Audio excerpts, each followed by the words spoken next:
Ever since 1957, BMW has been making a very specific car. It's a small saloon, or estate if you will. They will build you one, anyway, that's fine.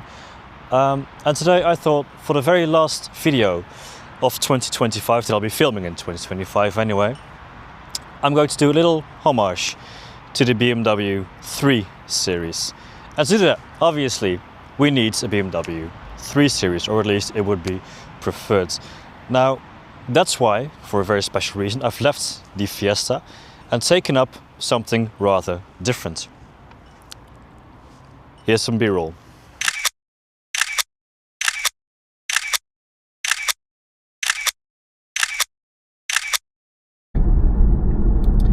I'm going to a place that's very synonymous with BMW and plays a very important part in its history, as does in fact the 3 Series. So it would seem like a very fitting end to a very nice and romanticized week that I've had with this car. The BMW 3 Series has been presented in 1975, which in 2025 is 50 years ago, and I think that's a bit of a celebration. Now, BMW has done their best to do it themselves as well, and it has been a success, you know? It has been a success, let there be no doubt about it. The small, compact saloon, or estate, if you will, has been sold in the, well, hundreds of thousands, if not millions. I will check that. Future Joshua, check that. And you might think that the M3 would be the ultimate version of the ultimate version of the ultimate saloon.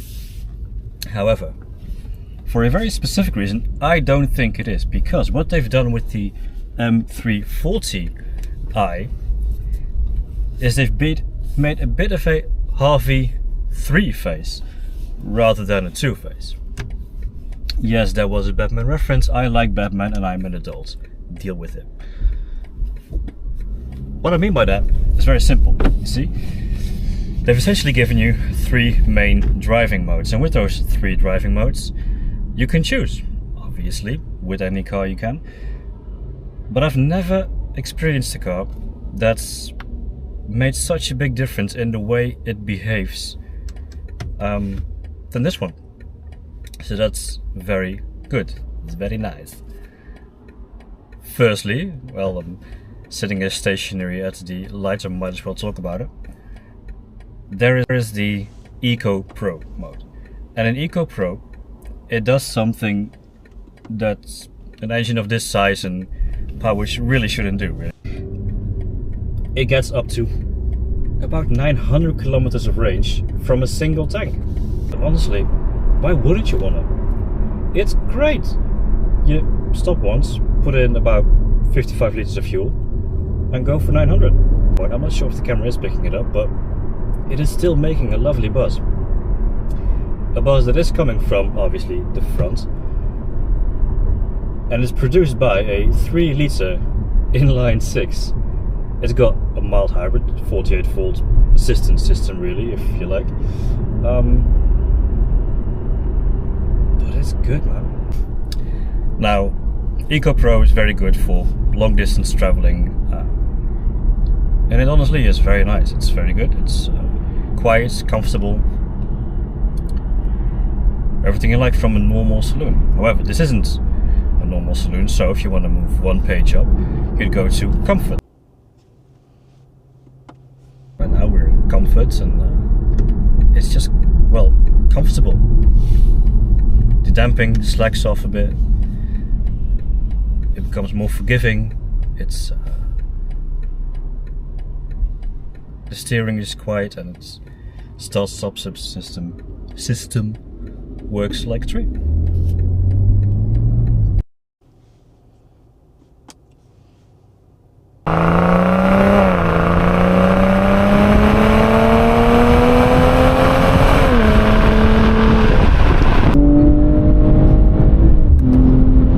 All of a sudden, you're very well aware about the fact that it has 392 brake horsepower up front and an 8-speed automatic transmission in the middle, a very happy, smiling piece of meat behind the steering wheel, and drive that goes through all four wheels.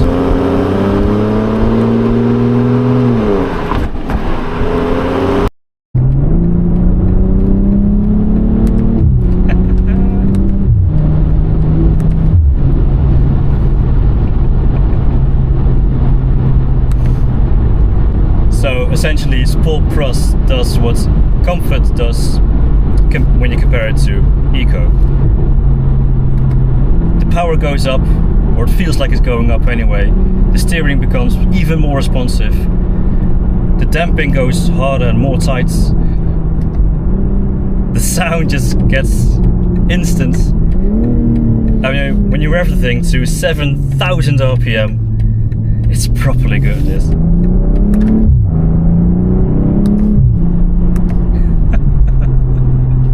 It really is. It's just fun. It's fun having 392 brake horsepower and 550 Newton meters of torque, which is all the way propelling you, well, to heaven really, if you're not being careful enough. It does 0 to 60 in about 4.3 seconds, which, let's not mess about on it, that's quick. That's really quick. And it's a very good driver's car. And to be honest, in a time like this, can't really ask for much more than that, can you? Furthermore, if you want, and if you're an American, sorry about that. First of all, because you're American, shitty times, I know. You can get this with rear-wheel drive. In the Netherlands, we can't. It's only the X-Drive 4-wheel drive models, but the motto and thing of everything that BMW stands for has always been that is, the cars should be a joy to drive. And well, I found myself on a road that's quite suited for that specific purpose, let's just say. So I've mounted some cameras on the car, and well, you're about to see what's happened next.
So yeah, as I'm resting against the 19-inch wheel, you might be able to figure out where I am. It's an airport, which is very fitting for BMW. As well, they made aircraft engines way back in the Second World War, and still to this day they make F1 they made those too. They make fighter jets and aircraft engines, which is just sick, not chic, sick.